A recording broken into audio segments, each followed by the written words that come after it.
The fuck? There you go. Ladies and gentlemen, we are back with another edition of the Three. Not so wise men talking wrestling, soon to be rebranded as the Three. Beep. I'm not letting y'all know just yet what we're gonna be rebranding as. We got my man Audie with the Oscar winner of 2023, Jay Uso. Audie. They needed to get an Emmy for this story. Yeah. Emmy, whatever, SB, all those other things. All of them. Give them all of them. With the Royal Rumble background, we got greatness on a different level mode. We got our boy Chris. He's back with us again. And they got me, that boy CT. And we are back with another edition. How are you guys doing? Let's real quick and then, excuse me. Let's get right into it because we have a lot to talk about because this is the Royal Rumble review show and a Raw review. It'll fall out. We had Fallout. Yeah, there you go. Ooh, it's been a crazy 48 hours. Yeah.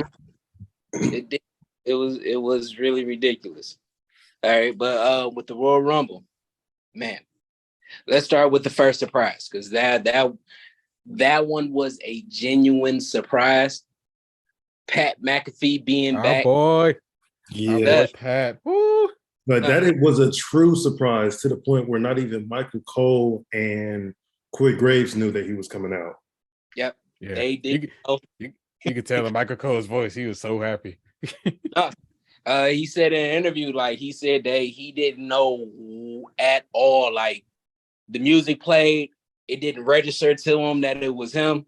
And then he said Triple H was like, "Are you about to sell it?" And he looked at him at the spot and I'm like, "Sell what?"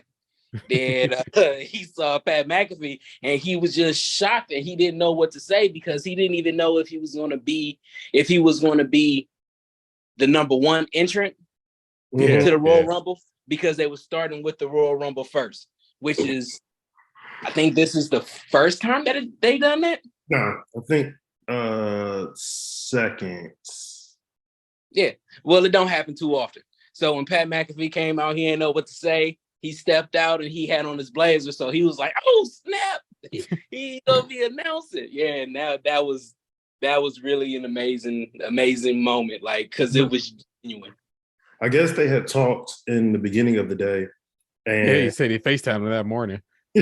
Yeah, he said he FaceTimed him that morning, and the thing was, Pat McAfee was offered a spot in the Royal Rumble when he was getting ready to go because, you know, he was going to be reporting on college football for the season, right? As soon as he was making that announcement, Triple H and Stephanie and everybody was like, "Hey, come back to the Royal Rumble.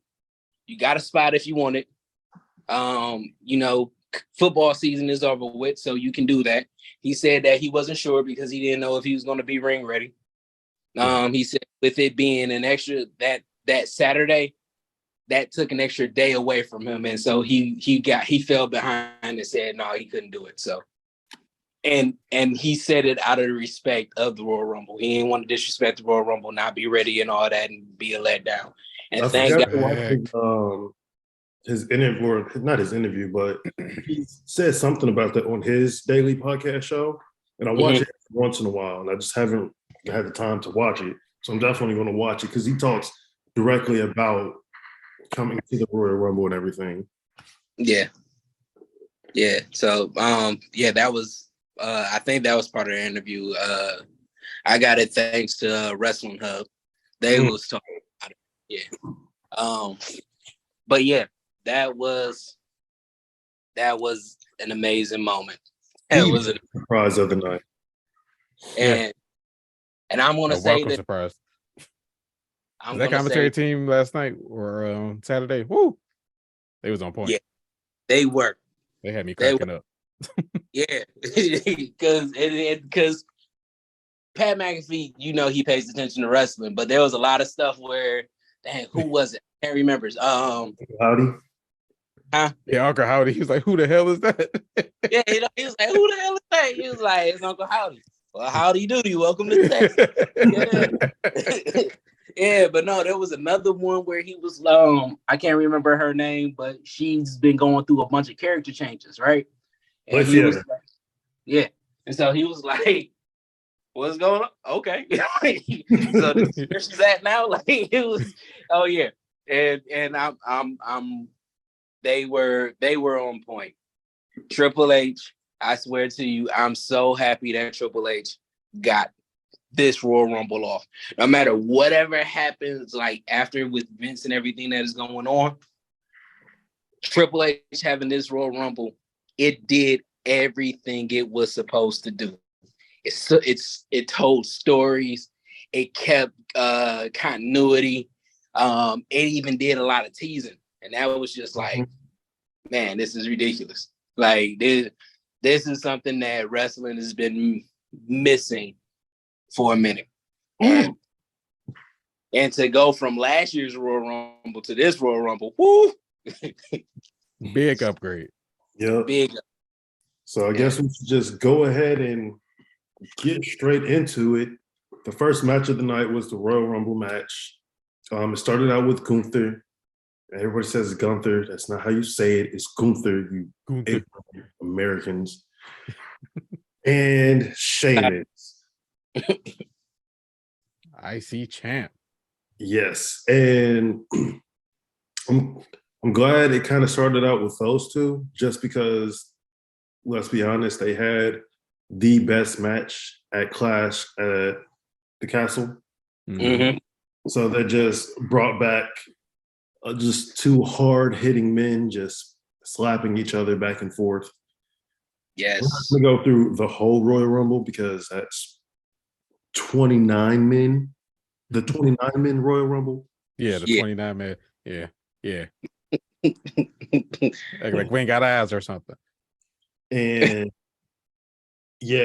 one of the highlights was, and I even posted this as soon as I saw Kofi Kingston come out, I was like, does he botch his thing again? Oh yeah. And I was like, you can't be starting with all that negativity. I mean, I was botch. His foot didn't land. He still had one foot on the chair. Oh, and that announcement, right? As soon as he fell, I'm not sure if he landed on one foot, and then Brock came out. He was like, Kofi, if I was you, I'll stay out for another 20 minutes anyway. That was on point. Like, man, that was hilarious. They just perfect. It should no longer be if your 2 feet hit the ground, you're out. It should be like football, okay? Any type of body contact to the ground, besides your hands, okay, I'll give the hands. Any other type of body part, you're out. You're done. You're down. I like this being 2 feet. I do. Because with it being 2 feet, and let's say one person not supposed to go out, but because he a big, tall motherfucker, like almost, 1 foot touched the ground, he automatically out, even though he's still hanging on for dear life on the rope. I still get like the 2 feet, but I mean like if they like, hit the ground and like roll.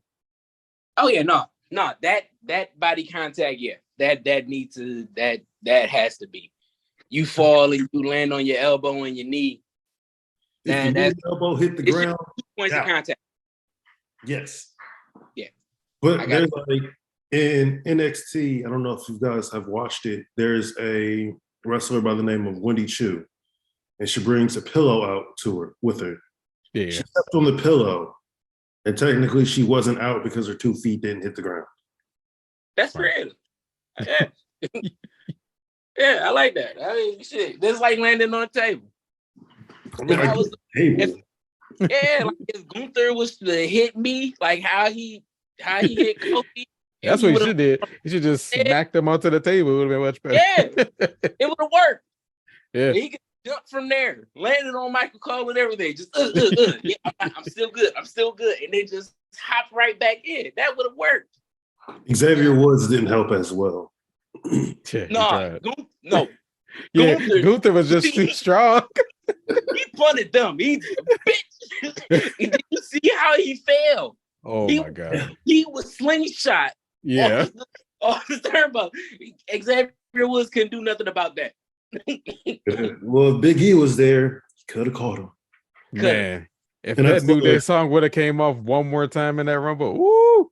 Granted, we all know that he's going to be Big E's going to be getting looked at again sometime next month, I believe. I think it was it's either next month or the beginning of March. Because I remember next month is March. Today's 31st of January still. So tomato. Hey, Gunther. I remember it happened right before Mania, so we're in a little time period. It's been good to see Big E, like he was just in Australia with the New Day, and it's good just seeing him being able just to be himself. Yeah. I hope he's able to come back. Like, oh yeah. Fingers crossed. I love the New Day, but Big E was just he was that energy. Yeah. And when he does come back, I need him to bring back the 5. Yep. Okay. I started seeing. I was like, oh, okay, I get it. When he was champion, I wanted him to bring back the 5 count. Yeah. Because it was so good, especially with him and Sheamus. I forget what match they were supposed to have, and I'm like, bro, it's easy. I wanted to bring that 5 counts to a fall match. That's what, like, yeah. And to play that on the WWE 2K, whoo-wee, I would make every match a 5 count match. But we're gonna go back to the Royal Rumble. The one special guest that they had was going back to 5-time WCW champion. Yeah. Which he did not last long, but for somebody being in their 50s, I ain't messing with him. Yeah. I saw that. I was like, do I really want to take back some of the things that I said? I'm not going to say anything because the Harlem Heat have always been one of my favorite tag teams growing up. Yeah. He's also has in Houston his Reality of Wrestling school, which a lot of my friends that live here in Florida have traveled down and participated in. Shout out to Culture Inc. Oh yeah, always being on there. Those and shout out to AJA. She was one of Booker's proteges in that wrestling, and she's out for a moment. She mentally said that she wasn't able to do it. Her contract with AEW ended, and she's just taking a break from wrestling. So with everything that's going on with you, AJ, I salute you. Thank you for doing the good work. Yeah. But Booker took his ass out too, quick. And I swear to you, be chopped by him. Yeah, no, but I swear to you, I think that Gunther did that being funny because Sheamus came right behind him, like, man, why did you take him out so quick? Like they had some conversation in there, so I think that Gunther kind of botched that, but in the greatest way possible. He did that, got to spin the Rooney off, and he got tossed out. It was like, yeah. We had Bobby Lashley, like, pretty much solidified that it's going to be him and Brock Lesnar at the Rumble. Man, that moment, amazing. When he took him out and Brock went crazy, I was like, oh, I want this match. I want this match. But I say in the text, when Brock and Gunther was staring face, I was like, oh, I want this. Yeah. The whole Bobby happened. I was like, nope, change my mind. Keep this going. Because, man, that was good. I legit thought that Brock Lesnar was going to come back in and screw Bobby Lashley over. Yeah. Yeah. He just killed a ref and Baron Corbin. Oh man, I don't know what happened to that ref. I don't think I've seen the rest of the night, man. He went over the guardrail and he just gone. He was gone. He took a personal day after that. Would have too. I would have just stayed down, just like Kofi Kingston did and disappeared, just like Kofi Kingston did. Yep. And then we had the most controversial part of the night on why this was not a 30-man Royal Rumble, but a 29-man Royal Rumble. Yeah. Understand. The facts is in your face. Rey Mysterio was supposed to come out at my favorite number, 17. He never came out. And then at number 18, it was Dominic Mysterio wearing his dad's mask. Condom. Which just also, every time someone says that, it just makes me think of condom. Yeah, I know, right? See, nah, I can't. Nah, it's there now. Nah, I'm gonna think about it. Thanks. Good, that works. And I'm surprised nobody did that yet. Like, okay, condom. Like, calm down. If we hear that, you know where you heard it first, people. Right. Yeah. Right with us. And while we're at it, real quick, don't forget to like, subscribe, leave a comment, share our page, let everybody know that the three not so wise men. Yes, I got tongue-tied. We are here every week to talk about wrestling, AEW, WWE, New Japan when we can, Impact when we can, and much, much more. But okay, going back. So what was you guys' favorite part of the Men's Royal Rumble? I'm gonna tell you, there was a lot. Like I said, the continuity that they had in there, the stories that they're building off that, the teasers that they had was amazing.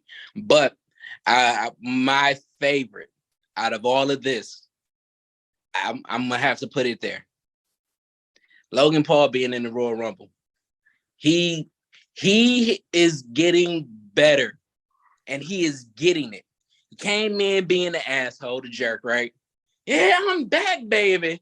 He going in, do the buckshot lariat. Amazing, beautiful. Okay. That buckshot in the Rumble, I'll give it up. That shit was clean. That shit was clean. That was better than Hangman's, any of Hangman's. Just that one though. Just that one. No, it's still not better than the buckshot over the ref. Yeah. Nah. Yeah. That shit is legendary. Yeah, that one. Now you can see what I was saying with Logan Paul's. It's just fluid. Yeah. When Hangman does it, it's like he does the flip and he has like a slight pause. Yeah. And then he throws the line. I'm just like, no. When Logan Paul does it, as soon as he fucking hits the ground, he's coming. See, the thing is, what I say about that is that Hangman is the cowboy. So when I see a cowboy throwing the punch, I'm actually seeing an extra step happening. They doing that little jump right before it. So when him doing the buckshot, it's like, yeah, here we go. And it's like that extra power up. And it's dirty, it's grimy, and that's why I like it. I want a cow. If you're gonna be a cowboy, let that shit look grimy. That's one of the reasons why I like Bradshaw. Even when he was in the AOA doing all of his shit. Yeah, APA. My fault. Yeah, APA. Yeah, I know. It's just busy day, long day. But even when he was in APA, his little lariat clothesline and his big boot, those things look like cowboy shit. JBL's was stiff. Like, have you ever heard of a wrestler, Stan Hansen? Yeah, no. I mean, him being stiff, but that's what I'm saying. Like, that looks dirty, it looks grimy. It don't look like it's supposed to be. It don't look like it's telegraphed. It looks like it's just just trying to kill you. But no, JBL's character was based off of old wrestler Stan Hansen. Like, the clotheslines he would give would knock people's noggins off. Yeah, I've seen a couple of them. Yeah, but back to Logan, because it was my favorite moment. Him doing all of the shit that he did, that his little buckshot Larry, all that. But the thing that made me say that, oh, he gets it, after all of that, he stopped and looked at the road to WrestleMania, which made you think like, they bet not give it to this mug. They bet not give it to this a-hole, right? I didn't even think that in a second that he was going to main event it. I know he's going to be there. Oh no, he's going to be in there. But that was like that one thing. If Vince had his way, he would have. No. Vince definitely would have. Especially after him seeing Logan and Roman once before, he would have. You know, Vince is great for the 50-50 wrestling. So yeah, he would have. But that's true. But no, out of all of that, Ricochet. Oh, them. Oh, you want to go, baby? Let's go. They flew and clotheslined each other, and they both, man, that moment. Yeah, it was cool, but Carmelo Hayes did it better. yeah. And where's my man Carmelo Hayes at? They could have put him in the Rumble. They could have put somebody from NXT in the Rumble. Braun Breaker, somebody. Like, if you're not going to have the 17th person, like, I get you saying Rey Mysterio is not going to be in the match. But usually when they do stuff like that, they always, like, sneak in somebody else. Yeah. They announced, who was it? Madcap was supposed to be in the Rumble? And he didn't show up. He was, like, in the graphic or something. No. Madcap, I didn't even notice him being in there. But yeah. Another funny part though was when Dominic Mysterio was trying to rip the mask, and he just couldn't. He took that one kid's mask and threw it. He was really trying. Dom is the guy right now. I swear to you. That Royal Condom. We're not doing that. Condom is the man right now. But Chris, what was your favorite moment of the Royal Rumble? Probably just the stare downs with Gunther and like Lesnar, Cody at the end. Yeah. You know, him eliminating Drew and Sheamus. Woo!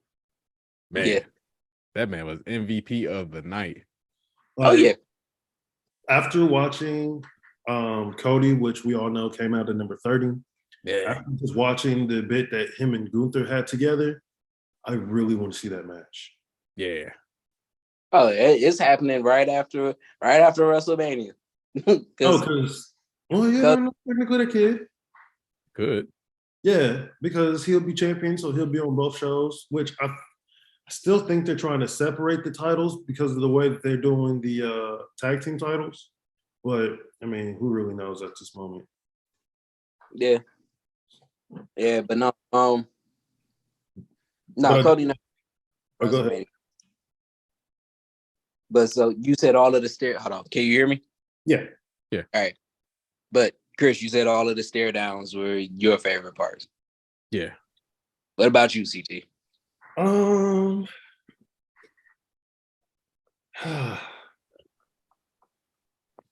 I like how everybody forgot that Logan Paul was in the match. You're like, oh, we're down to 3. And it's like, wait, when did somebody eliminate Logan Paul? I thought he was eliminated. And I was after that thing with Ricochet, if that's probably Ricochet, I was like, okay, this guy kind of good. Then he eliminated Seth Rollins, and I'm like, fuck this guy. It set up so many, because that's what the Royal Rumble is supposed to do, set up so many storylines for Mania. So we got Seth Rollins going to be facing Logan Paul. Mm-hmm. Oh, what if they give Seth the United States title and then it's Logan Paul versus Seth Rollins for the United States title? And they give it to Logan Paul. That would suck. I think, yeah. I think that Logan would actually be good as a champion at this moment, because everybody feels like he don't deserve it. So that means every match will have to be spot on, and I'm for that. I'm for, because he's been putting on great matches. So not a bad match yet. Yeah, so him being champion and everybody booing him because he has that heat because people feel like he don't deserve it, but every match is a banger. Yeah, I'll be for it. But yeah, they're still setting up Dominic versus Rey Mysterio for Mania. They have Sheamus versus Drew McIntyre, you know, the Banger Bros, even though they don't want to say it anymore. I loved how McAfee was doing just Banger Bros. Oh yeah. The whole time. Oh, I get it now. That's what he's like Gunther is chopping somebody while the Banger Bro is just standing in the corner. I was like, oh my god. God, I miss McAfee. Yeah. We have Finn Balor versus Edge that they're setting up. I'm still kind of confused when it comes to the women's, well, with Rhea Ripley, because she won, but they're still setting up Finn Balor and Rhea Ripley versus Edge and Beth Phoenix. So she might double duty, night 1, night 2. That's true. I think that was the only matches that they really have set up. Bobby and Brock. Well, yeah, Brock. I think those are the matches that they've set up so far for WrestleMania. Who else did they set up? Yeah, no, that I think that's it. I think that's it. There's one other one. I know that there's one other one. And when we leave, I'm gonna be like, oh, they did set up that match.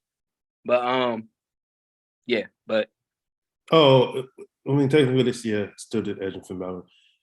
Or Edge versus Dom. Yeah. I really want it to be Solo versus Dom, though. That's what I want. I don't know how they will get there, but yeah. Well, I mean, technically, they are going to be going over to SmackDown a few times. They can always set up with Rey Mysterio or Dom or Solo. But who knows? I guess it's the adventure. But again, number 30 was Audie's worst favorite person in the world, Cody Rhodes. I love that. This man said 10 minutes into Raw last night, I'm starting to hate Cody Rhodes again. I'm like, what? Yeah, just came back. Listen, I was happy because this is what I said. I want him to win the Rumble. I want him to lose at WrestleMania and do the redemption story for him because it can't be this quick. He hasn't earned it, right? I mean, he's earned it, but the injury is a setback, so we can't just give it to him, right? Yeah. But when I saw him at the Rumble, I got teary-eyed, right? Like, that this dude is back. I can't wait to see him wrestle. Then Raw happened and he started talking, and I was like, he just I don't know what it is. It's his face. That's what it is. He has you know what? He is definitely a stand-in for Homelander. He looks just like and Homelander. I hate him, even though I love Homelander. Yeah, so now it's just makes him look completely like Homelander. The first time I saw his gear, I was like, Homelander? Yeah, no, his gear is definitely Homelander inspired. Yeah, which made me kind of like him more. I'm like, oh, he's pulling the wool over everybody's eyes. But then he's still staying smarmy. Hey, please like me. No, get the fuck out of here and turn evil. Because if you turn evil, I like you even more. You know something? I just realized there was a part of the show that I did not understand. So, I'm going to skip ahead real quick to the Women's Royal Rumble. Xia Li, she came out with her stick, her baton, whatever you want to call it.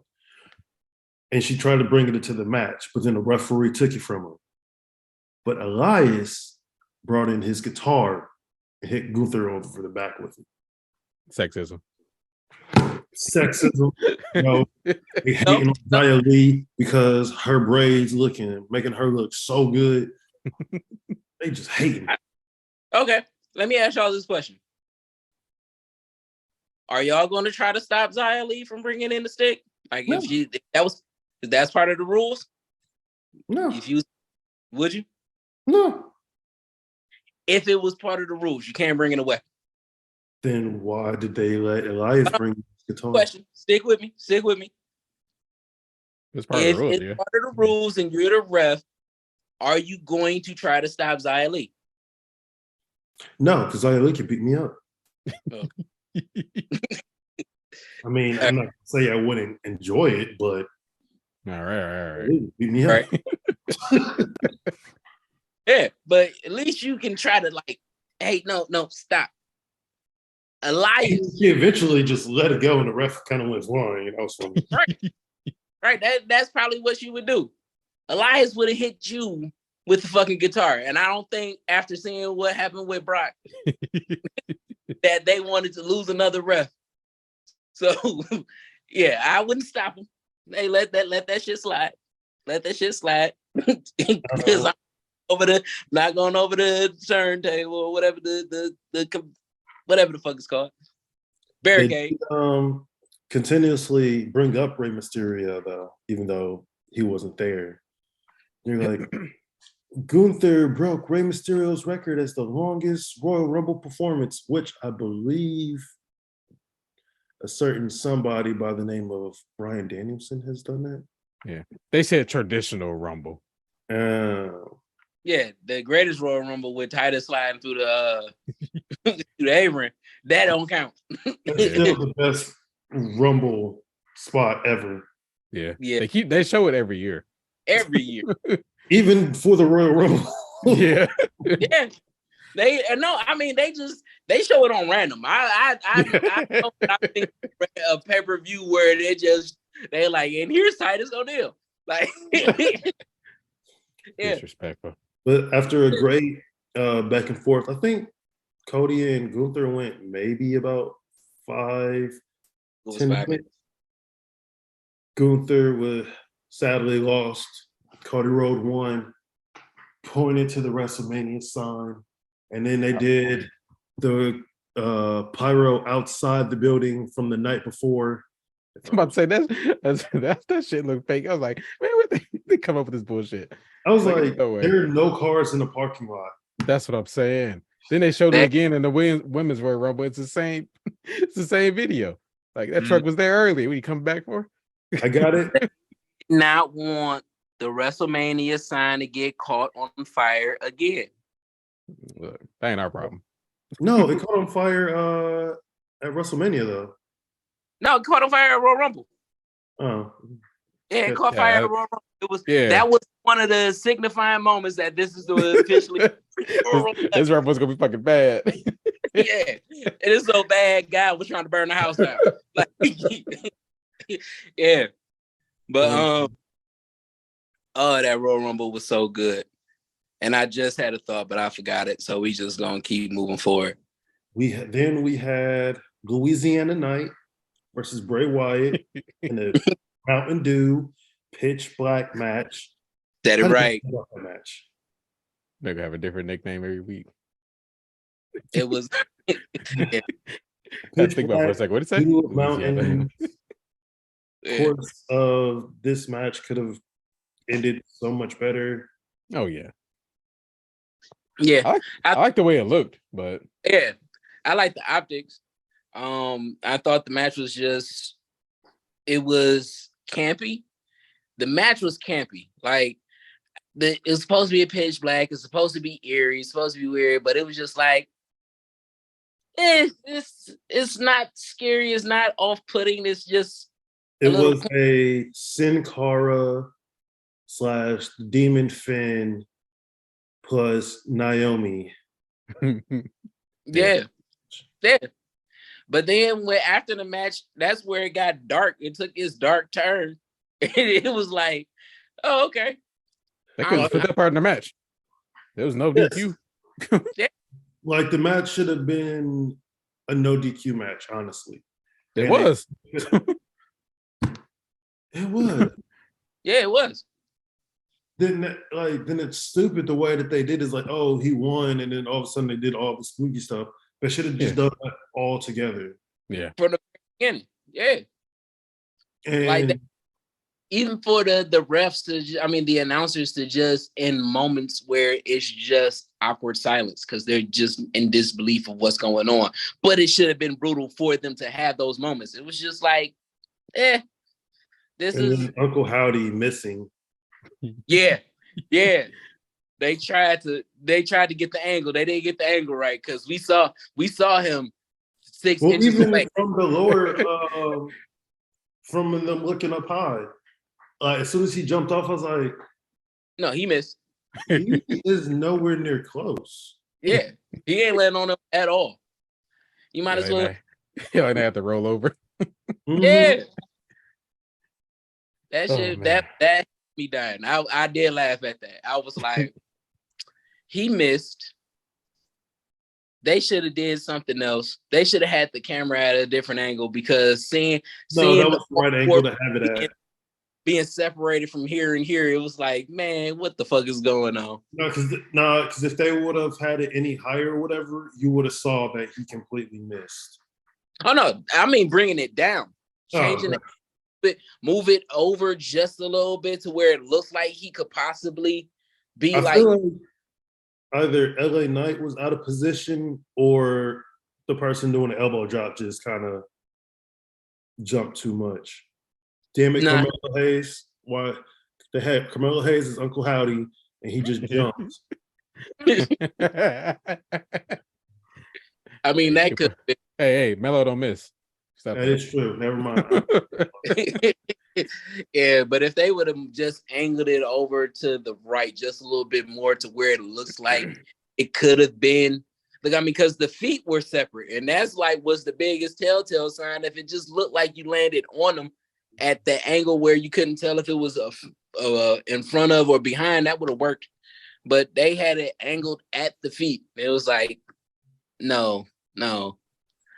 And WWE, y'all done this entirely too much. Y'all don't need to be messing up camera angles. We expect that from AEW, not.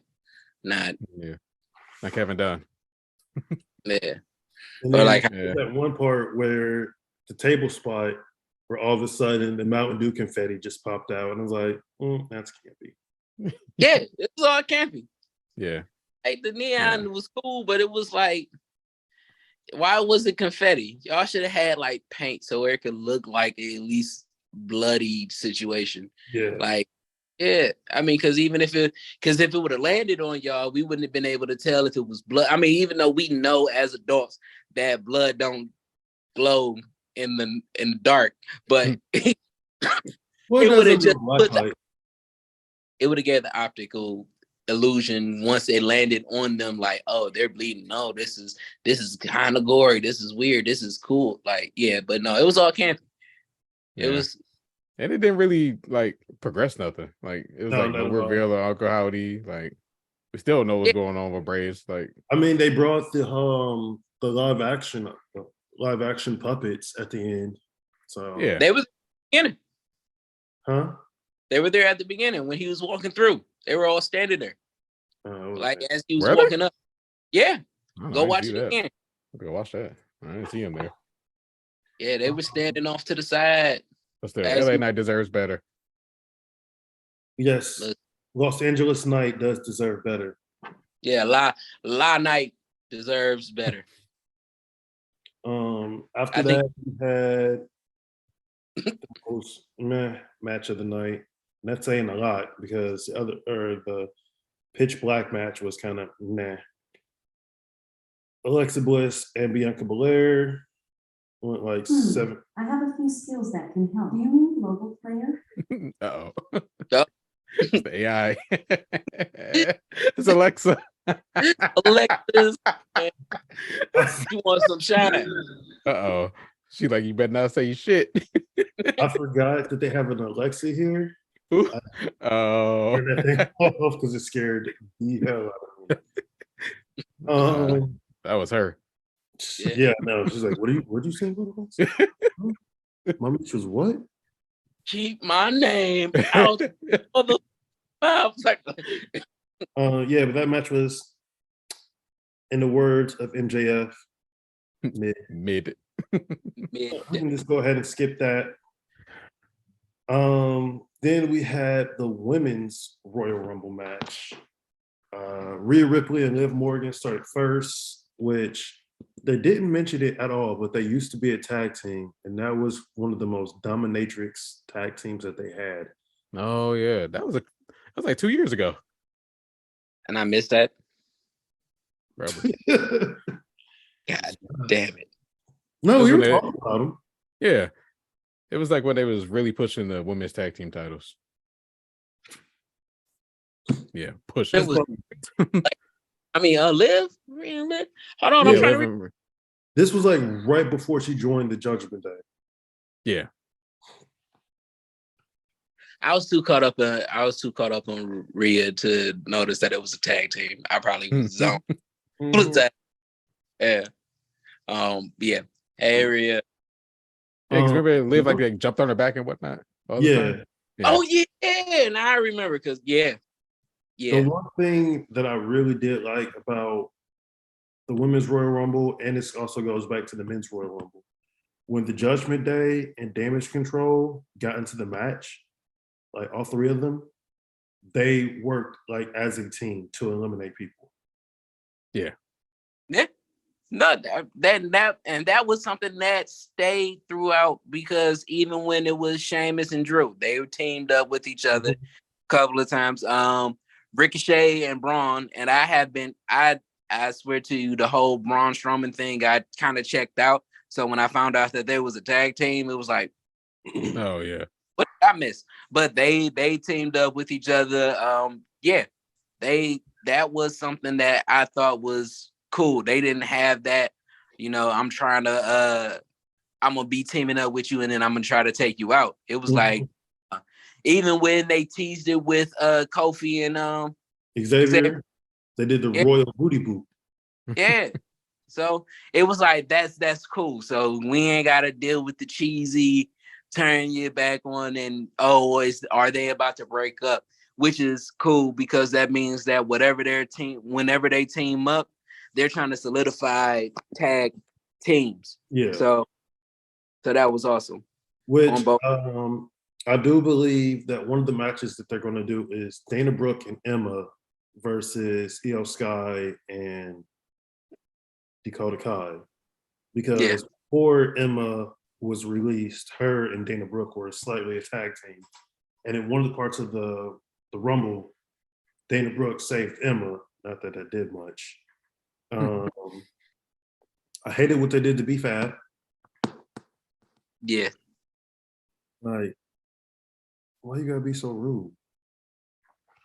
Yeah. And they just keep making references to AJ. Top Dollar. Yeah. Michael Cole just has Cole. Yeah, Michael Cole is on his head. Like, woo. I guess that's part of the age he got. That ain't he with Michael Cole. That's the one. I'd be like, yo, I'm about to throw you. You don't want to mess with right into Michael Cole.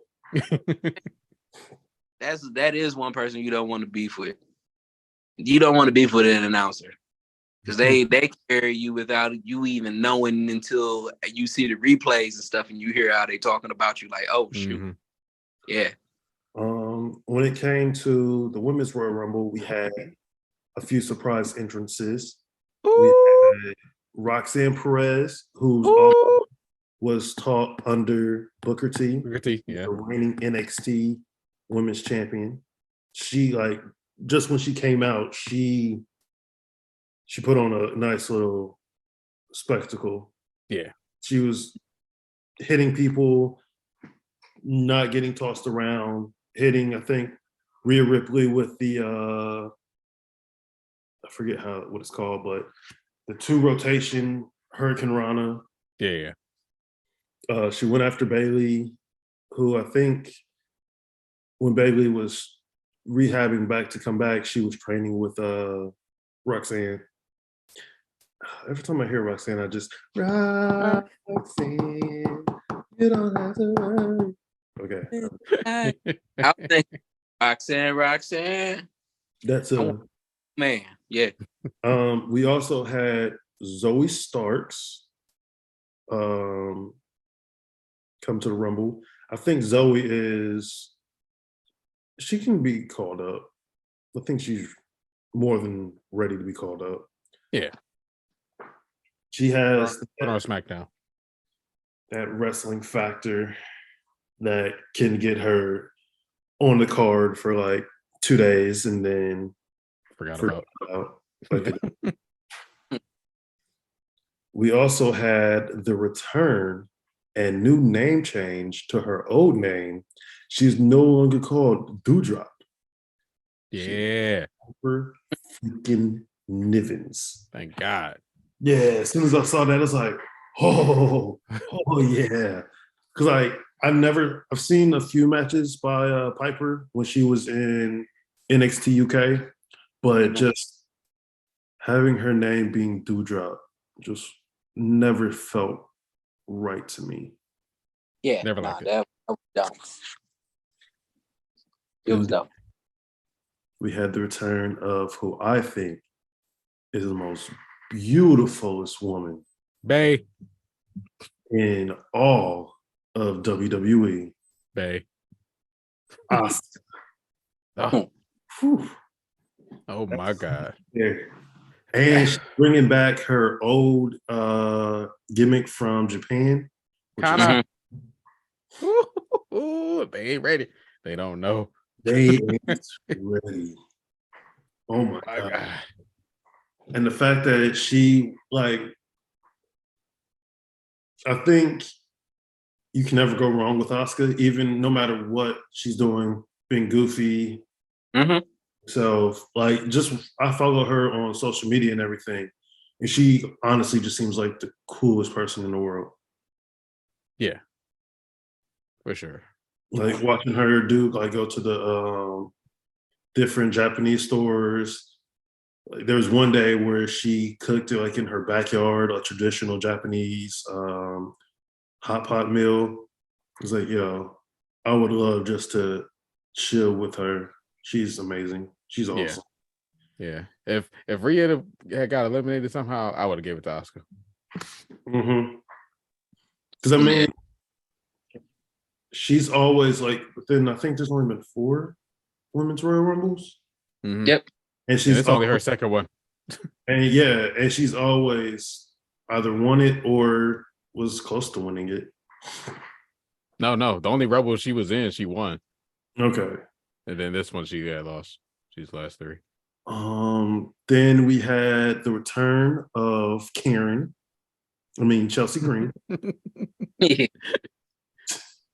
Like I've told you guys in the chat, I'm so happy to see Chelsea back. She had a couple rough stints the last time she was employed by them, breaking her arm the very first moment she got into the ring on the live or whatever. And Chelsea, did she come back and break her other wrist too after that? I believe so. Yeah. Chelsea is such an amazing woman, such a nice person. Yeah. I watched some of her clips in Impact. She's hilarious. Just, oh my God, she's going to be a Karen. And it already started. It's going to work so well. It is going to. They already started. Yeah, they set her up so perfect. The one thing about Chelsea, you give her something and sorry, bag fell. And I don't know what's up with the screaming voice. Alexa. But Chelsea will run 1,000% on what she's giving. Especially her crazy Chelsea gimmick that she had. She was trying to bring it back to WWE last time, just things didn't work out. I feel like eventually it'll get there, but yeah, can't wait for Chelsea, and I hope she gets all the accolades and everything that she deserves. Yeah. We also had our queen of anime, Selena Vega. Ooh, your boy was happy. I was like, I know exactly who that is. That's my man in Street Fighter 6. Had no idea until Michael Cole started saying it. And it was like, oh, I know exactly what character. I've never played. I played Street Fighters 1 and 2, and after that I quit. Because I started playing Mortal Kombat because I like gory stuff. Man, listen, it was when it started going into that 3D design, it was when it was a wrap for me. What you mean? Oh, y'all know what y'all missing. I'll probably get. Was cool. I would skip 5, but this new one coming out. Oh, didn't you play the big one? Awesome. I did. Okay. On my Twitch, that's right there. KS_King 245 on Twitch. Come check me out. They did so much stuff emulating the character with Zelina, from the entrance to how she got Xia Li out. That was for the entertaining. Yep. Ooh, yeah. Oh man, your boy was happy the whole time she was in the ring. And then I was mad about the way that she was eliminated from the ring because of Lacey Evans. Yeah. Woman of 1,050,000 gimmicks. I could go on about Lacey Evans, but it doesn't matter because then we had the one woman who, when she was an active wrestler, couldn't stand. But I want her to come back for one more match. And that is Michelle McCool. Okay. Yeah. Like, when they showed her in the beginning of the night, I was like, I wonder if she gonna be in the Rumble. She's just sitting at ringside. I was like, oh, okay, I guess not. And then all of a sudden, she's wearing ring gear. What? Yeah, in Uggs. Texas. Yeah. Surprised Undertaker one right there. Right. Like, get in there. All right. But question though, Nia Jax coming in. How did y'all feel about how they portrayed her? I don't care. Like, just same when she was in the WWE. Hopefully she's learned not to be, I'm not going to say as stiff because I like it when women are stiff, but not as dangerous. Yeah. I mean, as long as she learns something, man, I'll give her another chance. Granted, I heard that before the countdown had even got to 0, they had Nia Jax's. She came out before. Yeah, I was like, there was one more NXT person that showed up as well, Indy Hartwell. Yeah. Yes, and then number 29, Nikki Cross, blew me up before she even got. She was. Oh man, she was zooming. Yeah, I think McAfee was like she just went through 4 knee pads going to the ring. That was a good line right there. I was dying. The only thing I didn't like about the whole Nia Jax coming back was when all the girls were beating her up, and I hate that thing because it's like, what do you got? The almighty push. Shinra Tensei. Like, Piper Nivens is, how do I say this without mean? She is just like, she's about the same size. Yeah, Jax. So the fact that she had to take that stupid bump is stupid to me. Gotta do it for the kids, man. Her and Nia Jax should have just been women meat slapping other women meat. The exact same thing. Women meat slapping women meat. Her that one.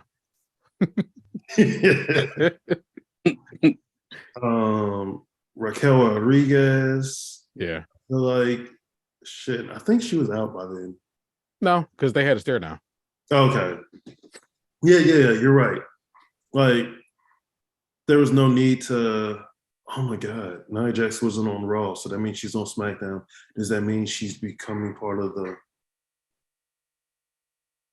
I'd rather Even have Naomi. I'm not sure like they're going to be together much longer anyway. But we'll get to that later. But I mean, it took all the girls to take out Nia Jax. Mm-hmm. Whatever. That happened at every Rumble she's been in. Yeah. I do like the ending though, because it was Rhea Ripley and Liv Morgan, who were 1 and 2, and then Bay. And they were all like on the outside of the ring, which at first I was just confused. I was like, what the fuck are y'all doing? Then it made sense. Bay spit the mist into Liv Morgan, which I think I really want Liv Morgan and Alexa Bliss to become tag team partners. Yeah. I think you said too. Both their characters, I mean, they're not the same, but they pretty much are the same. Yeah. In a way. Yeah. And they both can join Bray Wyatt. Yeah, that boy need all the help he can get at this point. And anyways, Rhea Ripley was knocked off of the rope. She was holding on. She was able to power herself out. Give Liv Morgan the tilt-a-whirl head scissors, whatever you want to call it, and Mommy going to WrestleMania. No, that was one of the most beautiful flips that I've seen because it really looked like it was she about to lose. Oh shit, she did that. Oh wow. Yeah, that ended was really good. Yeah, and she brought those legs up quick. Mm-hmm. Man, listen. I just want to say, I want to be like in that Royal Rumble in that moment. Because I take that bump. Yeah. I would definitely take that. Yeah, but no, when she did that, because I was really watching, and I'm like, oh shoot, okay. Oh, that was quick. That was because she literally just those legs went up and down. I was like, Yeah, that was when I saw that, I was like, they should give it to her. They should give it to Rhea. Mm-hmm. What are we doing? And then I was just like, Rhea, please don't slip. Don't slip. Yep. Don't botch it. Please don't. She didn't do it. Mommy's going to WrestleMania. Yes. And then on Monday, she proclaimed who she's going after. I think one of you guys didn't like it. I didn't at first, but I get it now. Yeah, for those who don't know, when Charlotte won the Royal Rumble, instead of going for the other championship, she went after Rhea Ripley. Mm-hmm. Who was the NXT champion. Yeah, and ended up beating Rhea Ripley, which everybody... She shouldn't have fucking lost. Yes, everybody has stated that she shouldn't have lost. But now that Rhea Ripley's won, I'm just like, now she has to win. Yeah. Gotta be again. If she doesn't beat Charlotte, we riot. Oh yeah. Definitely. And I want to say this. I am loving how Judgment Day is playing out because honestly, it don't look like there's a leader. They just look like a collective. No, we all know that Rhea is the leader. Okay. But it don't look like it. Like she's doing her own thing, right? But even Dom was like, it was supposed to go to me. Like they was like, it was. We'll get into Raw, but I just wanted to say that I'm really liking how Judgment Day is now because when it was up under Edge regime, it was like but now that it's up under the Mommy, which we forgot to mention during the Men's Royal Rumble, Rhea had came out to attack Edge, and then Beth Phoenix, who I thought was going to actually be in the Rumble, speared Rhea. So Rhea had already been speared, and her ribs were hurting. So, Mommy, congratulations. I got Pone in my one. At number 1. She came in injured. First. Iron. Yeah. And then here we go. we had. Here we go. Jesus. Yeah. Man. Yeah. KO challenging for the World Universal Heavyweight Galaxy of the Universe Heavyweight Championship of WWE. That guy. That shit. Man. First, in the beginning of the night, or on the pre-show, Roman was talking to Sammy and was like, hey, didn't I tell you not to show up? I was like, blah, blah, blah. Then he told the twins and Solo to stay in the back and that Sammy was going to be with them the whole time. Whew. This match. Who, man? Do anything. I'm going to show you how to do this. Man. That. Whew. Yeah. So they going to make it down the ring. Is Roman, the tribal chief, and Kevin Owens main event. That before we get into the match. The match was brutal. Brutal. When Kevin just keeps on fighting, Kevin didn't give up. And I love this. The whole ring, them understanding ring science is just like all the way up into the fact that Kevin couldn't fight no more and still got last slap. But how many spears did he take? 3? He took 3 spears. He took a Superman punch. How many I think he took 2. I think 2, yeah. I don't care about them. Him hitting the back of his head on the steel. Oh my God, bro. I'm like, Roman is woo. Yeah. This was probably one of the first times that we've seen Roman be evil. Yeah. He's a badass, but him being malicious with what he's doing. Yeah, not since that Hell in a Cell with was it Jey Uso? I think it was. Yeah. Jimmy had to come out and stop him. Yeah, I wasn't watching at that time, so I missed that one. But ain't really? That's like 2 years ago. Huh? That's like 2 years ago. That's about like when right before he won the no, he was already champion. Yeah, it was like right after he came back during the pandemic. Remember Jey Uso was like, I'm not joining the Bloodline.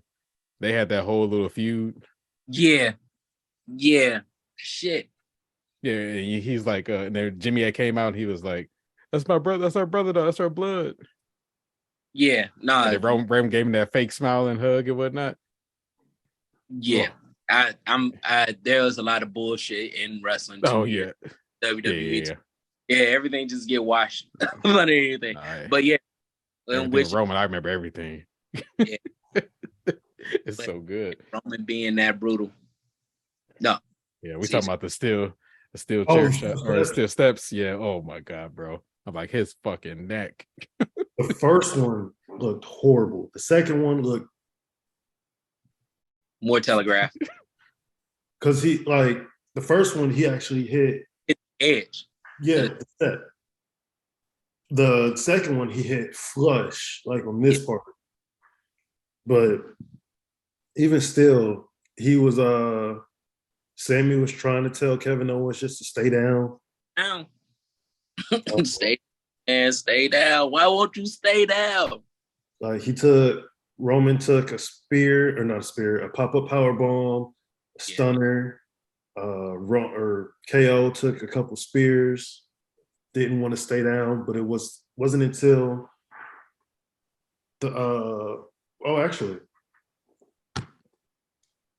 after the ref bump or whatever, Roman told Sammy to get the chair. Sammy was hesitant about getting the chair and passing it to him. That's what led to him getting stunned. Yeah. And he got a full 3 count. That. So I love how they did that because technically he won, but you got to keep going. I'm glad that no other ref came out running to try to do the 3 count. I'm glad that it was Man, he just... wasn't even gonna make it that long ass ramp. Yeah. Yeah, but all of that match was crazy. That match was crazy. And he took the pop-up, and he got the stunner, and he was out. Look, but almost everything that Roman threw at Kevin, he got up. It wasn't all the way until the end when he couldn't fight no more. He slapped him. That was the only time he took a 3 count. But he done took 2 Superman punches, 3 spears, the stairs to the back of the head a couple of times. Man, yeah. And he just didn't give up. And that, I know that got fucking... Kevin is already off. But that got Kevin to, like, he should be getting a belt pretty soon. Like, in the post match, that's what got everybody up because the twins, why do I keep saying the twins? The Usos, Solo all came out. They had delays on. I think Jay was about to give Sammy his lay. He was. Roman stopped him and pulled out the handcuffs. Instead of 1 set, he had 2. You know, Roman Reigns feeling kinky.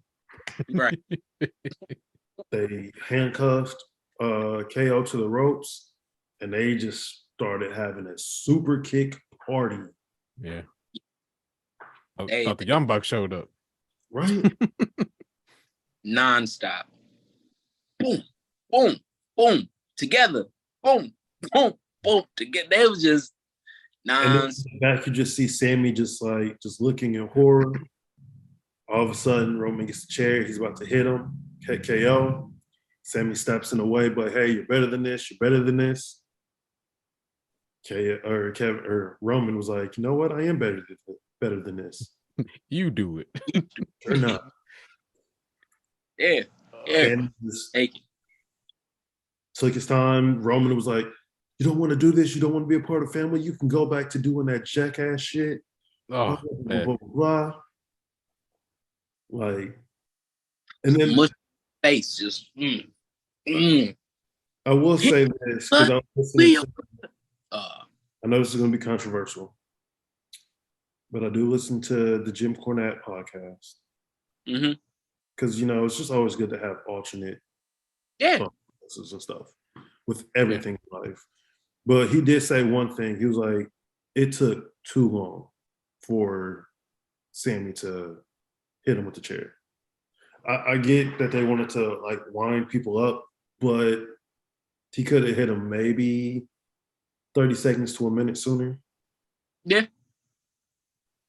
Because like everybody saw it coming. It was there. Yeah. But then when he hit him, they said that the pop at the Royal Rumble was so loud that it distorted the sound. Jeez. Yeah. I believe it. Yeah. No. I'm sitting here at midnight screaming. I know if I had neighbors, I'd wake them up. I couldn't even scream because I was at work, and if I would have screamed like I did during Forbidden Door, my clients would have been like, "You okay? Are you okay?" Yeah. That moment, I want to say, how can I shoot? Hold on 1 second. Mute. He was like me. I was sitting there for 10 minutes like, I don't know what to do. Disbelief. Yeah. Oh, man. So good. And then they just, Jimmy and Solo just had to, they had to do what they had to do. Yeah. Like, this your brother? I'm your brother. They just started whooping on Sammy. Like, the whole time I was watching, I was like, okay, I see them, Mhm. but Jay hasn't moved from the corner. Yes. And Yeah. It was nigga. Hold on. Wait. How is you should be the one that's enraged the most because he worked to get you right. Oh, wait. That's what I was about to say. Wanted to say, I called it. I said Sammy was going to turn on him, not the other way around.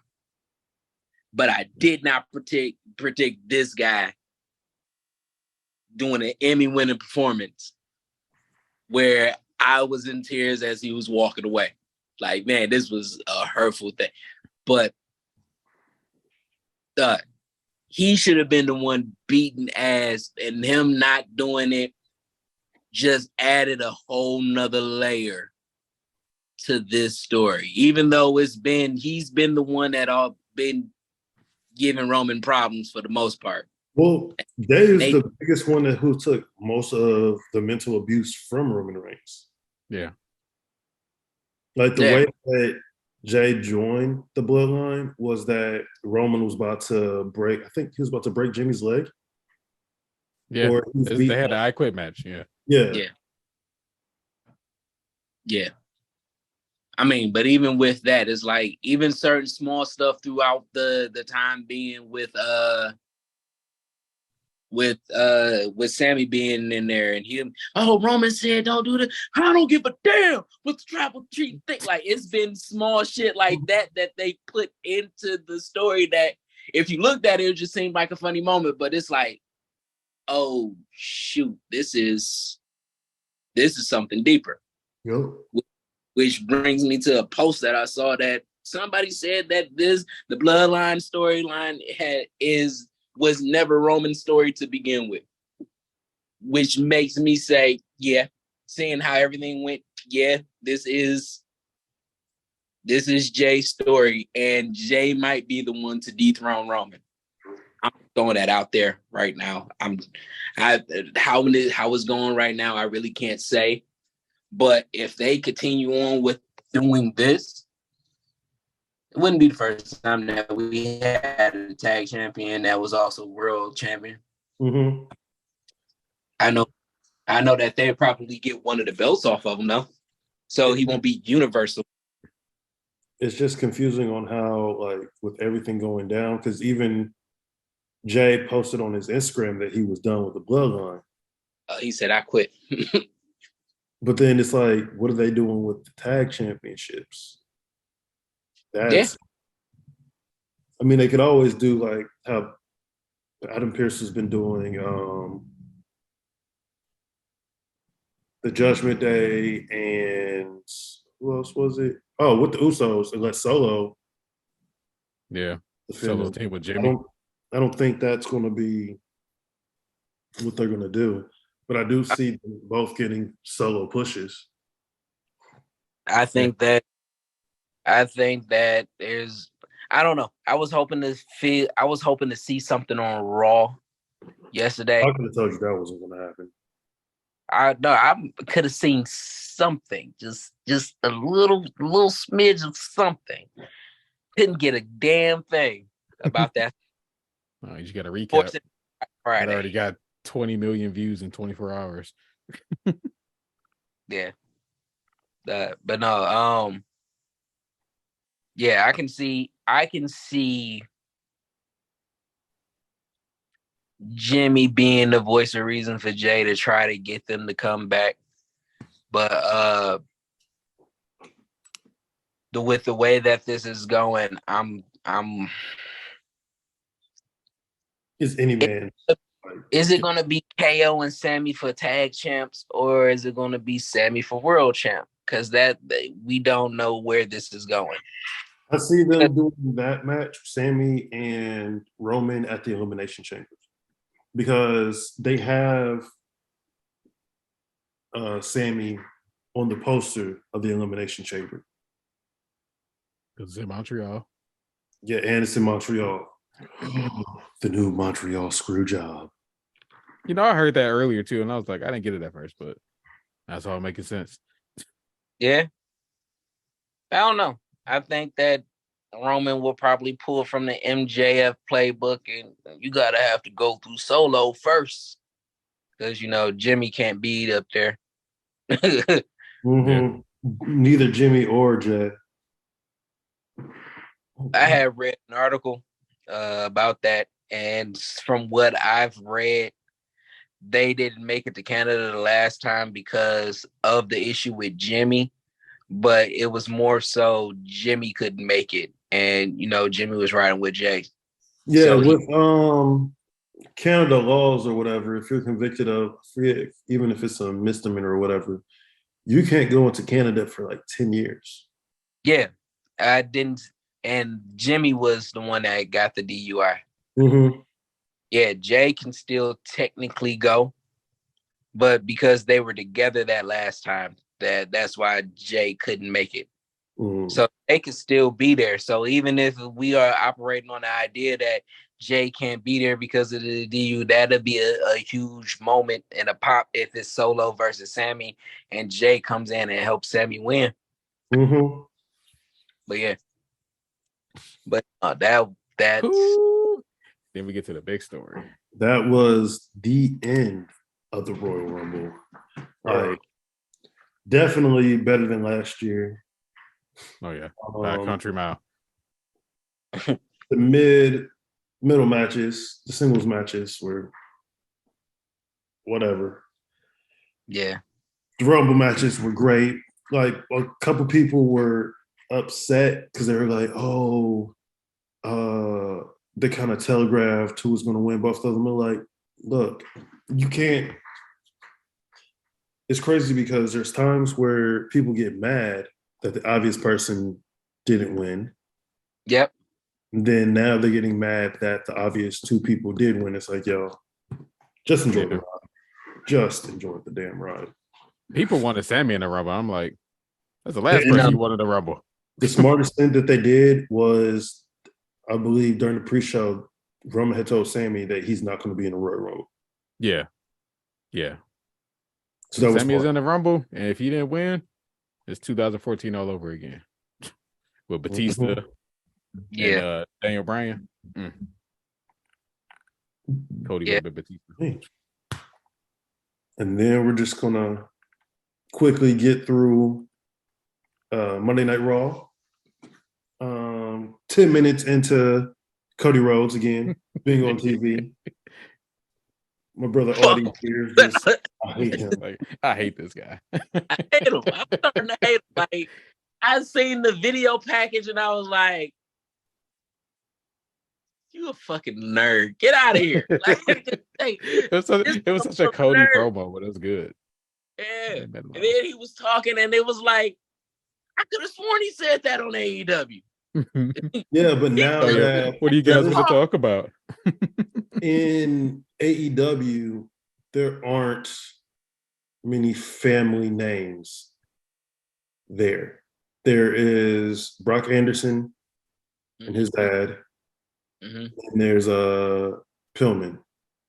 I think those are kind of the only two who has well-known fathers. Billy Gunn. Okay, yeah. Sorry, my bad. Billy Gunn. Daddy they adopted. So yeah. They adopted. So his promo makes more sense within the WWE frame because, again, the Bloodline's family, his family, Dom's family, Condom's family, and his other family of the Guerreros. It's really it's like you got 2, 3, 4 generations of wrestling. Orton, yeah, you got the Ortons. You got DiBiase. Is DiBiase still there? No, he's not. No, he retired. Yeah. Was Rude, Dolph's boy. Robert Roode? Yeah, and he Rick No, he's not Rick Rude's that motherfucker look look alike? I don't know. They are not related. I saw him. I was like, oh, he at least a grandchild. Like they look alike. Nope. Yeah. No, not related. Not that I know of. Nope, they're not. Okay, I didn't think so. You got Brown Breaker, Steiners. Yeah, we got Natalia Hart. Yeah. And then, Chad Gable is Kurt Angle's son, so His true son, which is crazy because he looks exactly like Kurt Angle's son. How they fumbled that, I have no idea. Vince. Yeah, well, I know I got the idea, but because WWE isn't always the best people in the world. But no, the American Nightmare opened up Raw, proclaiming that he wants to go after Roman Reigns. Then Judgment Day came out. Condom. Condom. Damian Priest and Finn Balor started talking. All of a sudden, you think you know me. Ed came out firing in all cylinders, beating up all three of them. Then all of a sudden, here comes Cody Rhodes fighting Dom and Finn Balor. No one's stopping them. Everybody's on Edge and Priest. Cody. Okay. Condom is paving his way. He is. Because even last night when he was first started, I can tell that he was a little nervous. Like it was like and he botched the line. I was like, is he botching lines? You can't botch lines. But he started. But then when he got into his shit about what it would have appeared. Like, he's like, you will last a day in there. I was like, man, shut up. You didn't last a day in there. Yeah, he was killing it, man. He's like, Dad, you trying to scare me straight. Yo, I laughed at that shit. Yeah. Scare me straight. And he was like, I got respect for your father. He was like, well, I don't got respect for my father. I don't got no respect for any of these fathers, and I don't respect your father. I was like, oh, ooh, he just disrespected dad like MJF. And then the crowd with it, and it was natural heat. Whoop his ass. Whoop his. We forgot to say with the Reigns thing after he was beating Sammy with the chair.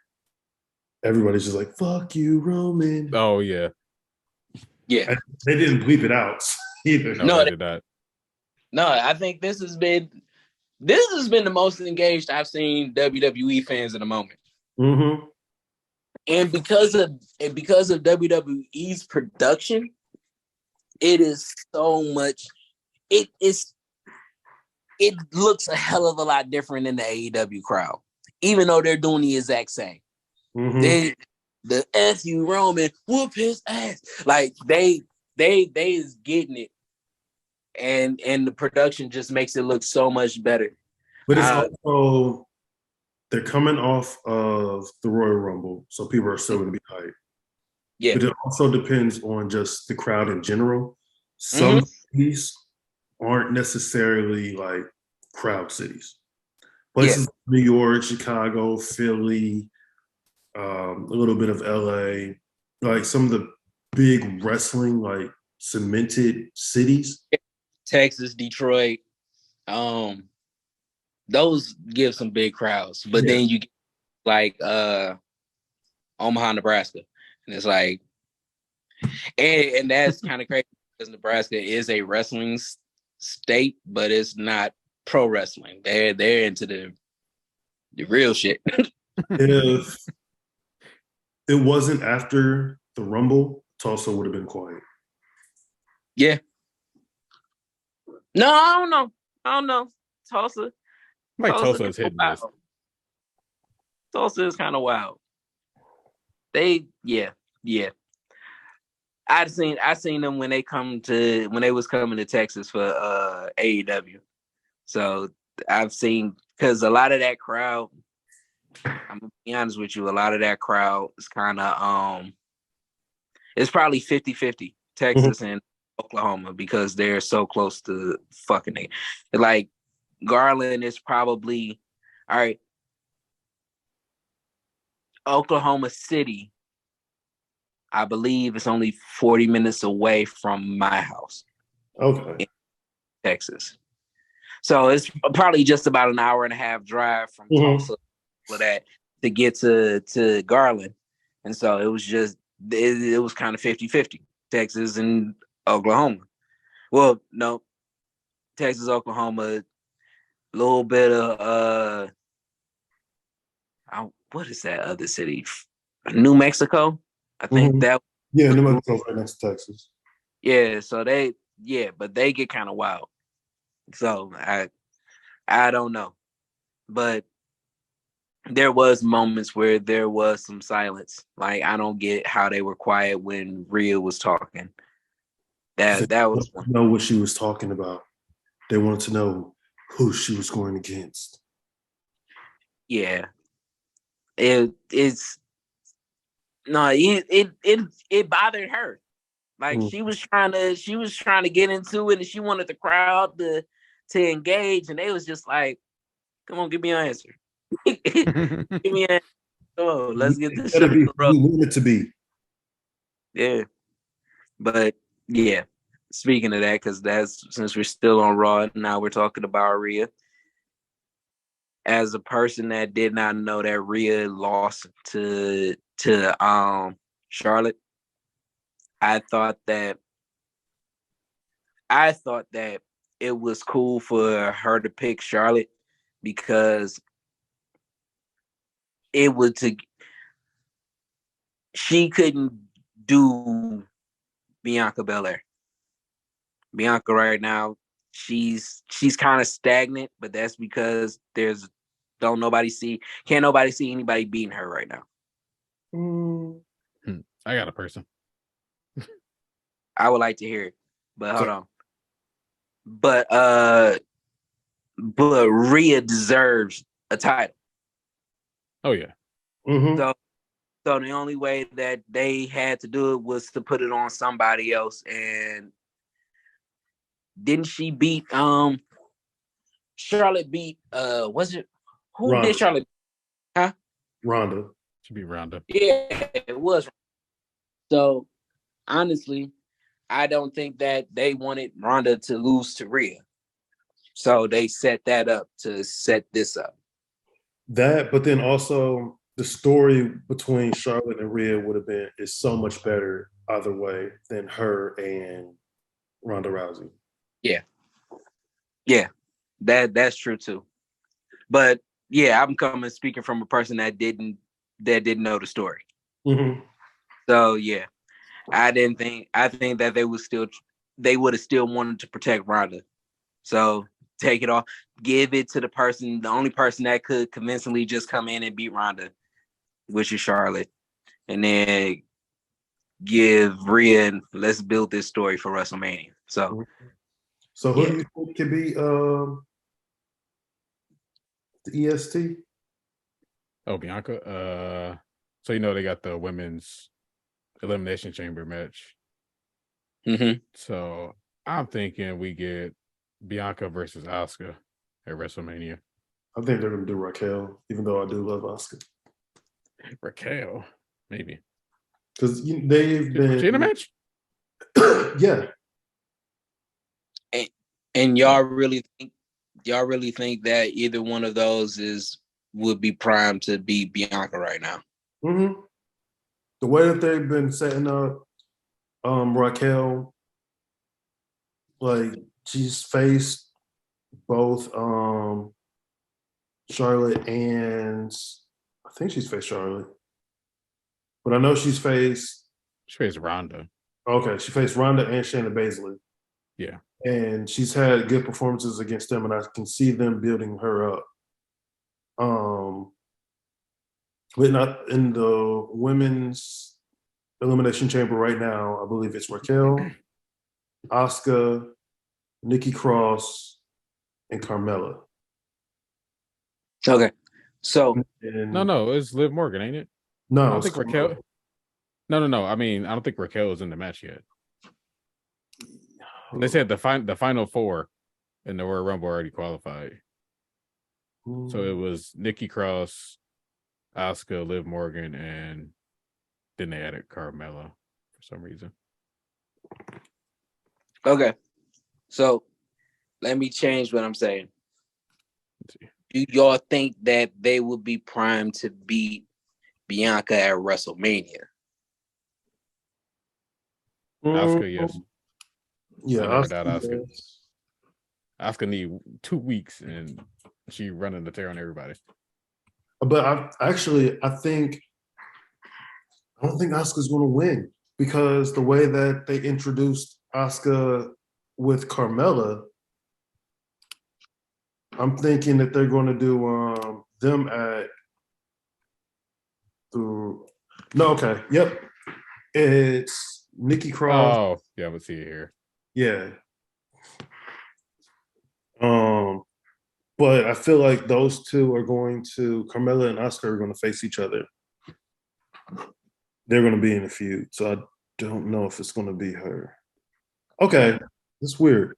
Wait, so then Liv Morgan, but I could have sworn they said Carmella is in the. it's a fatal 4-way happening next week. Okay. So it's Candice LeRae, Michin, Carmella, and Piper Niven qualifying match. What I want them to do is whoever wins or whoever loses, instead of them be like, okay, now we're going to have another 4 women, just have a triple threat match the next week. The winner of the triple threat match gets in. But then we're also having an elimination chamber match for the U.S. title, at which Gargano, Bronson Reed, and Seth Rollins have all made it in. Seth Rollins beat Chad Gable, which that was a great match. Oh man. Gargano beat Baron Corbin, which whatever. And then Bronson Reed, who did he face? Dolph Ziggler. Okay. And then next, they be doing dirty. Dolph is like this, where they're put into positions because they know that they are good competitors and they can get anybody over. Yeah. Most part. Yeah. No, I get company. I can see Dolph versus Mustafa Ali at I think that's what they're pushing for. Yeah. Because Ali just been pushing Dolph like 3 weeks now. He's like, how did you get this opportunity? Oh, yeah, it's been longer than that, yeah. He's like, how did you get this opportunity, Dolph? He's like, so. Yeah, I want to see that match. Yeah. But no, Bobby, MVP, and Austin Theory. That whole VIP room section shit that VIP did with Austin Theory. Yeah. Is that going to? That whole story is getting all right. One of the things that I said that I liked about AEW was the fact that everything would intertwine with each other. Like it's things that you can come back to. Mm-hmm. And right now I see WWE doing that like big time. Austin Theory and Bobby Lashley, and then is Bobby Lashley and Brock Lesnar. Like this whole story being intertwined with each other, but it's not fully connected because Austin Theory nothing to do with Brock Lesnar right now. But that whole story where MVP gets speared by Bobby Lashley and you can see the visual like concern, like he felt bad, but then he didn't feel bad. And he was like, I don't know what to do. What do you think they're building with that? I don't know. I mean, they could be doing the Hurt Business thing, but I don't know. Yeah, it's very. weird because when he came out for Cedric Alexander and them, he didn't help them. Like, he tried to help them win, but instead of helping them win, he helped the Street Profits win, which at that, the Street Profits both have opportunity to make it into the Elimination Chamber match. Angelo Dawkins is facing Damian Priest, and Montez Ford is facing Elias next week. Yeah. So they're gonna tease that split, man. One of them gonna make it, another one ain't. Thanks. So that's the last two spots, right? Yep, those are the last two spots. Okay. So yeah, Bobby's not gonna be in the Elimination Chamber. I thought they would have put him in there. Or unless he does a Brock Lesnar and knock the person out, and takes a spot. You know what else they keep teasing? Theory versus Cena. Yeah, he coming out and saying all Cena's catchphrases. I'm like, man, what are you doing? That's why I think it's going to be them at WrestleMania. Yeah, I think Theory might lose at Elimination Chamber. Same. So that way he can face John Cena without having the title. Yep. Oh, that'd be a big match for him. Oh man, I'm so happy for Austin Theory. That man that came around. So good. And then let's see what else happened on Raw. I mean, not much. It was just much set up Elimination Chamber. Oh yeah, Boogs. Oh yeah. I don't know if they're setting up the new titles or the contenders for the women's titles. The tag team titles with for Io and Dakota. Yeah, I don't know. I don't think they wasn't it like it was like Michin and the Poison Pixie. Yeah, Candice LeRae. Yeah. And then what else? There was one more thing today. Oh, we're finally getting the cage match. Oh yeah, Becky and Bailey. Yeah. Yeah, next week. Ooh, Bailey is savage. She's like, Seth Rollins only married you because he knocked you up. I was like, oh. So mean. Damn. Bailey's still my favorite. We got Sasha, but Asuka's still my day. Yeah. Asuka was my day. Oh, I think her to go on the tear, man. She got to go on the tear.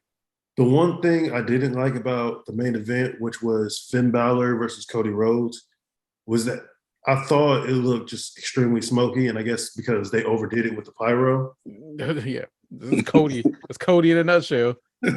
Yeah. No, they keep doing that because when he came back, there was a controversy of was it too much or was it not enough? So every time that he comes out, the pyro crew either does extra or they do it at all the wrong times, just being funny. So when he comes out and it's like you hear the music and everything, he gets all the way down there, and as soon as he steps in, the fireworks go off. That's because the pyros is being jerks to him, and they find it funny. So yeah, so that's that in a nutshell what they've been doing. Man, they succumb in the crowd to this nonsense, bro. I know nobody could see that match. So I was struggling to look at that match. I was like, what's going on?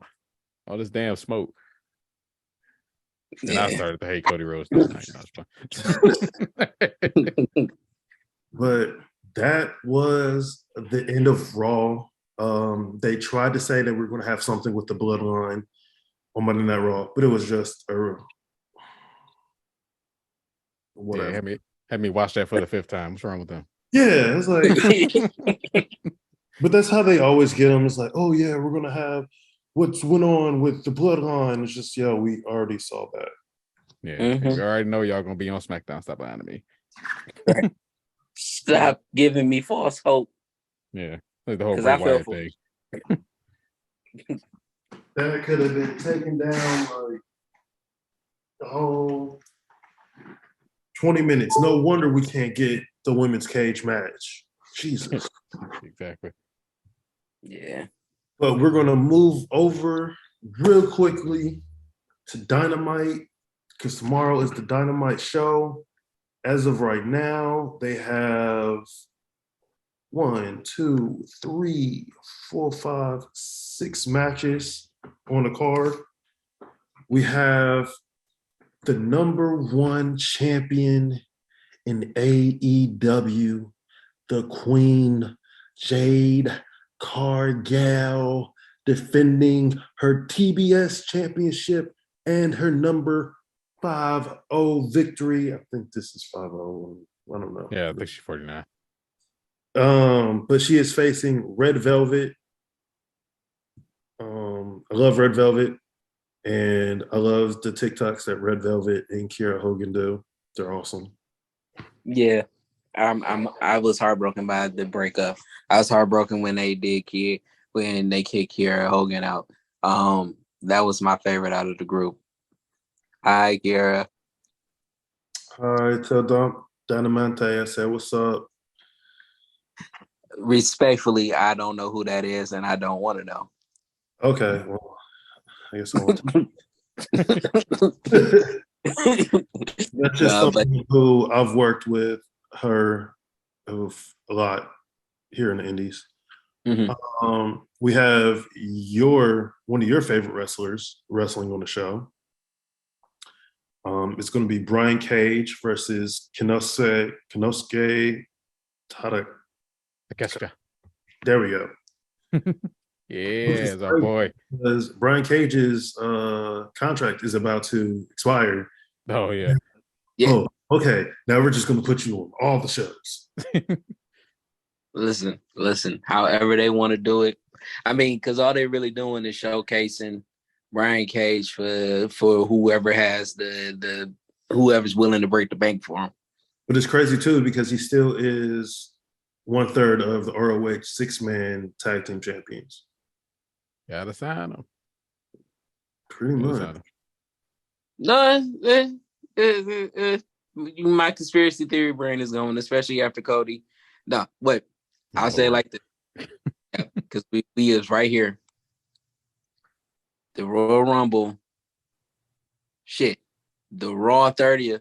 All of this having all of these mother freaking AEW characters showcasing on their Raw shows. I mean, on their WWE shows. Yeah, but I mean, you cannot show Mox, Brian. Yeah. They sowing seeds, man.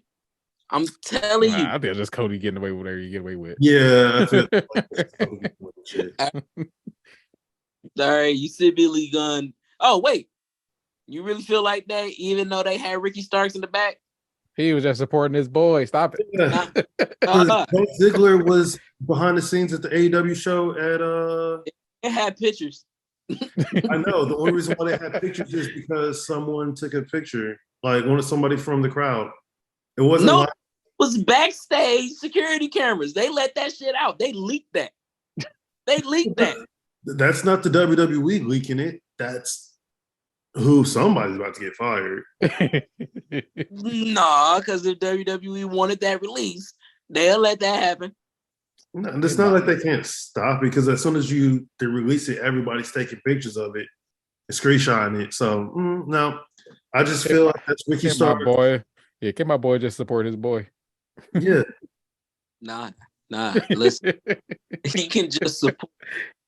And we done heard people being in the back of events all the time. Yeah, man, because they all friends. This Breaker on screen before wait, no. So this happens all the time, right? And you get Instagram pictures, right? This happens all the time. So why in the hell is this security photo a big deal then? Unless they want. Yeah, I know. You're the only one making it a big deal. Really? So Yeah. I'm the one making it a big deal. I'm not the one that posted it. I'm not the one that put it on Fight for Select. I'm not the one that put it on Wrestling Observer. I'm not the one to put it in any of these other places that is big that made it news. But everybody who has put it on their thing have also said, because even woke culture have talked about it, and they're like, yeah, he was just there supporting Cody. That's all I understand that he's just there supporting Cody, but for the exact reason of it not being news, it's still news. Everybody, I didn't make it news. They made it news that just fed into my conspiracy. We done got a bunch of Instagram photos. We done got a bunch of videos. We done seen people in crowds. This is one of the first times that is the security camera leak. Come on now. Come on now. Yeah, like CT said, somebody getting fired. way too into it. If it's not a big deal, nobody would be getting fired. I think someone will be getting fired because now people are trying to make it a bigger deal than it is. Nobody making it a big deal. I'm the only one making it a big deal. Everybody made it news. I'm making it a big deal. That's what I'm saying. It was newsworthy, but it wasn't a big deal.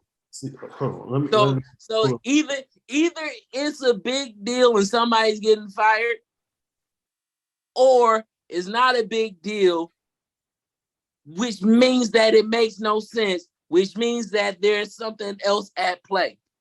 That's all I'm saying. I'm not. If it was like how they had Bailey and Dax at New Japan with Sasha, and they took the IG picture and everything, it would have just been like, oh, it's just one of those things. When you get them saying that Dolph Ziggler is in the back of the AEW, don't get no pictures, or you get an Instagram photo, it's not a big deal. Nobody said Ricky Starks was there. A photo just gets released, and then he was just there supporting his friend. No. Let's run this back, because if it's not a big deal, this wouldn't have been something that just popped up out of nowhere. That's what I'm saying. I'm saying that whatever is happening is feeding into what I'm saying. I have been calling this. I have been on the prowl of this since it started. And then once I thought I was losing hope, they're doing shit again. Doing it again. I'm looking at Wrestling Inc. and they don't have anything up about it. So there's that. But what I did see, and is the first story on the page, Sami Zayn will reportedly main event WWE Elimination Chamber. As he should. Okay, exactly. Yeah. And also, Kota Ibushi is no longer with New Japan Pro Wrestling. I did see that earlier. He will be attending. He will be a part of GCW. Yeah, he had like 2 matches. Wrestlemania weekends. Uh-oh. Do they bring the Golden Lovers? I hope so. Which, I'm just saying, he was going in through so much conspiracy theories that they just, AEW and the wrestling community just came in. Cut him off. There he is. Can you hear us? Yeah, I can hear you. Okay. Cool. Yeah. Like, we got to knock out his feet. They own me, man. Again, we have Jade Cargill defending her TBS title against Red Velvet. Brian Cage versus Kenosuke. Darby Allin is defending his AEW TNT title in a no-holds-barred match against the king of the television title, the ROH World Television Champion, Samoa Joe. We have the Acclaimed going to be in action. Moxley versus Page 3. and Bryan Danielson versus Timothy Thatcher. When they ran that package for Thatcher last week, I was like, I swear he was still in NXT. I guess he got released. Yep. But the last thing I think we should talk about was the main event of Dynamite last week. What did you guys think of Jay Lethal versus Mark Briscoe? Briscoe. Oh man. Man. Mm. It was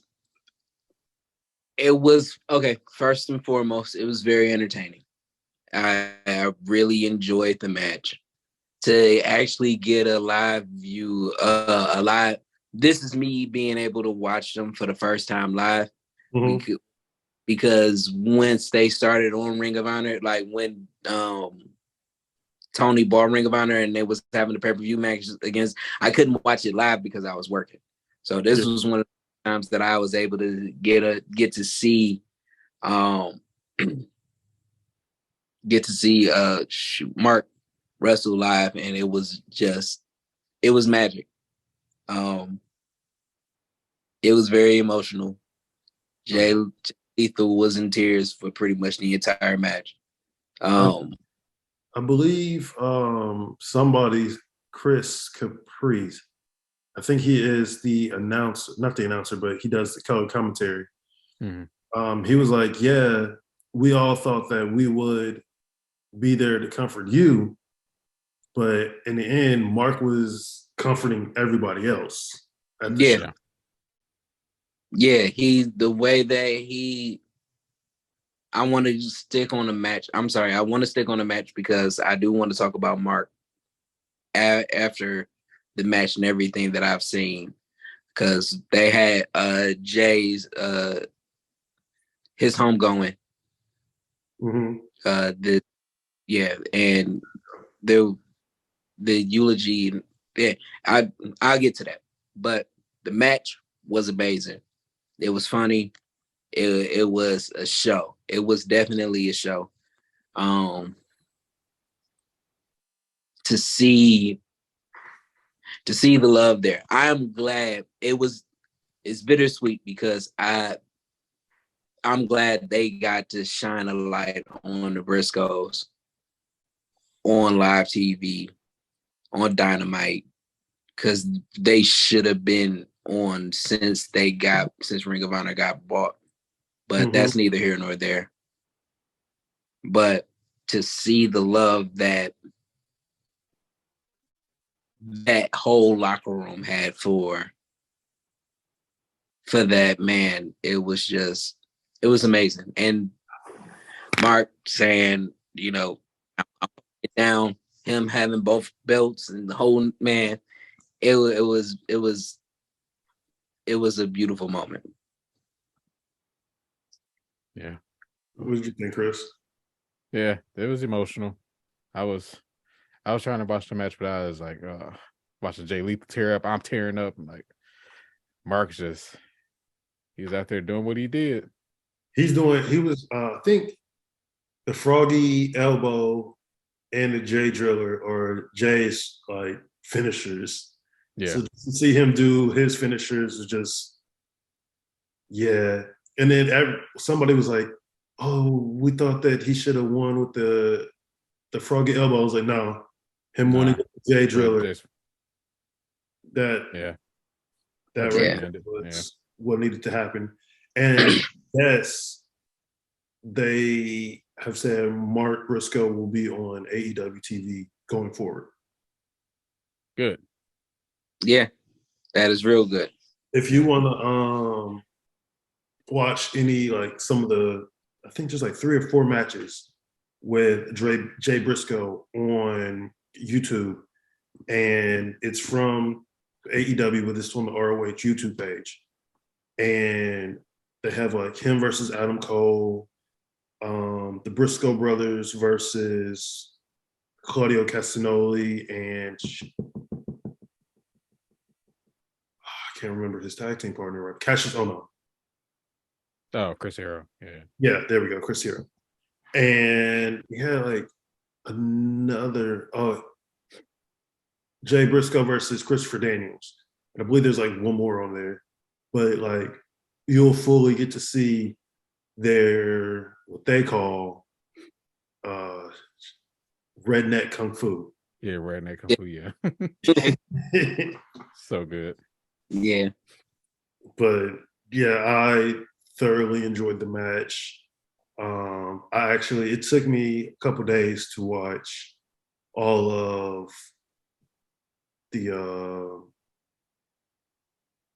tribute to Jay Briscoe just because it was 3 hours long, and I would get watch it when I got home from work, so I was already falling asleep. So it took me a couple days to watch it.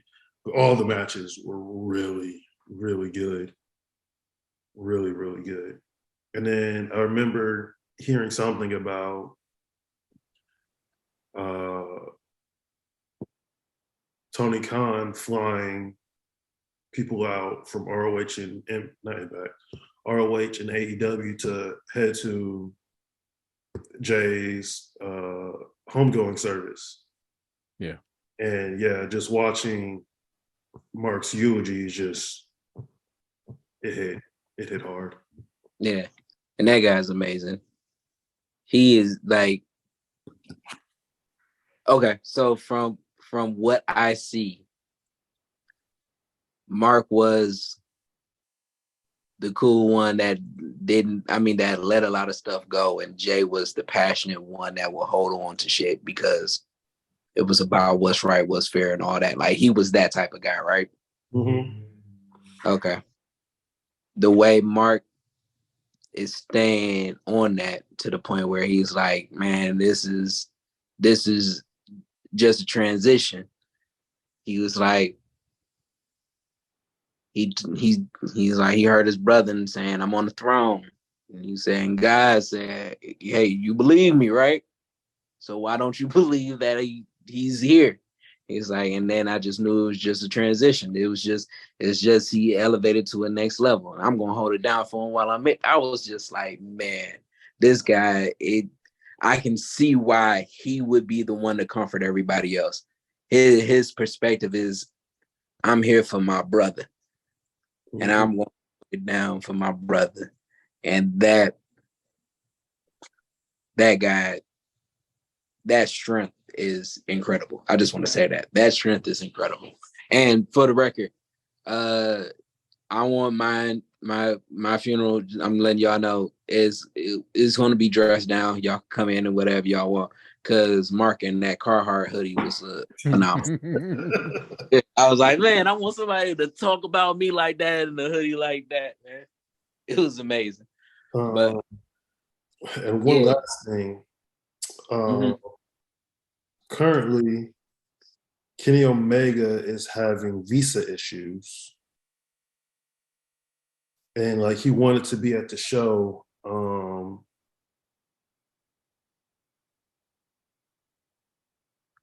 Sorry, one of my boys is talking in his sleep. That's so freaky. I hate when people do that. He wanted to be at the show, but he has, I guess, dual citizenship with Canada and Japan. Yeah. And for some reason, he just couldn't get there because of that issues.